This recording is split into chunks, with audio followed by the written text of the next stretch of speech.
Hello, it's Taylor Fortune with your psychic forecast for the weekend starting October 1st. So we have the moon in Leo, which is making us feel very creative and expressive and passionate too. But it's going to move into Virgo here. So get ready for those habits, those human services. Health is on the table here. We need to get back into routine.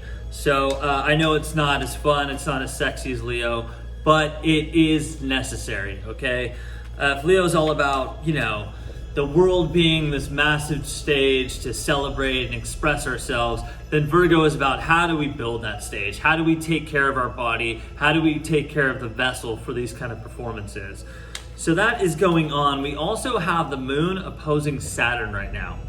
That can make us feel restricted, maybe a little bit sad, melancholy, kind of depressed, alienated too. That's another thing about the moon opposing Saturn. We just feel lonely, and I understand that a lot. I live alone in LA in my loft, and I don't have a lot of friends or anything here, which is fine. I came down here for my own plan. It's not necessarily about community. It's about growth of my business. Well, there is community in that sense, but not necessarily friendship.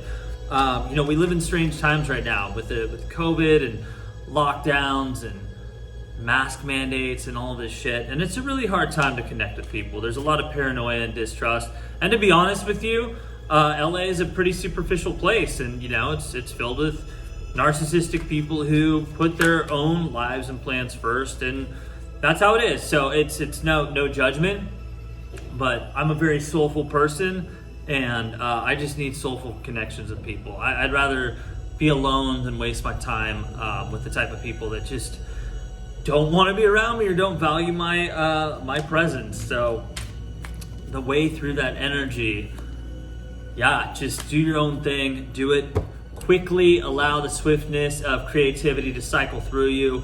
Know that you're making the right decision. The next week, there's going to be a lot of rapid change.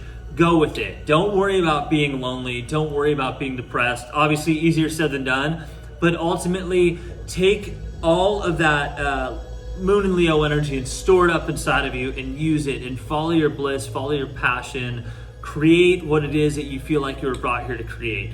Don't let isolation and dissatisfaction get in the way of what your life's purpose is. Also, we have Mercury squaring Pluto. So this can make us almost like overeager, a little bit pushy, but it also gives us self-will and determination. So that's going to work out really well for trying to capture and use this passionate energy for your own growth, your own self-love, your own self-expression, and your own creativity. So right now, there's a card that fell out. Oh, I love this card, the Fire Sister.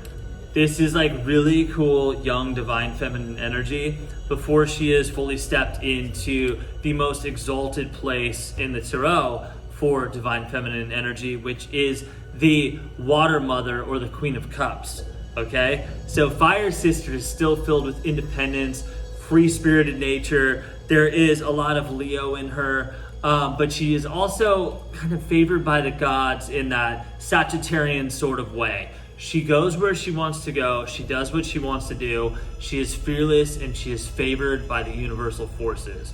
Very admirable card. She is a tough, bad girl, all right? Bad as in like resourceful, can take care of herself, does not need anyone, doesn't even need a man. I'm sure she makes a great partner if she is compatible with somebody who is equally as strong and knows how to handle her. But watch out for the Fire Sister because she is complete independence. Another card, or another thing we have right now, the moon sextiling Venus. Once again, it's actually the moon sextiling Mars. So it is about willpower. It's about courage. It's about practical action, resourcefulness. It's almost like the male version of the Fire Sister energy, which would be the Fire Brother, or you may know him as the Knight or the Prince of Wands, depending on which deck. Although usually the Fire Brother is in the suit of Leo, there is still a lot of that Martian impulse, that Martian drive, and that resourcefulness. Love and truth is a big thing right now also. So and just be as open as possible, be as truthful to who you are, and live in your own power, and watch out for the wrong situations, catastrophic circumstances. Be aware of this through primarily associating with the wrong people. That's going to be the theme right now, is stand in your own truth and own power, even if that means you have to isolate yourself. Because it's better to be alone than to be around people that just don't appreciate you. You know what I mean? It's like, what is the point? Life is short, and you will find people that really want to be around you if you stand in your truth, okay? So that's your weekend reading. Stand in your truth, stand in your power. I say it all the time. If you'd like to book a private session, go to taylorfortune.com. As a mind, body, and spirit coach, you can ask me anything.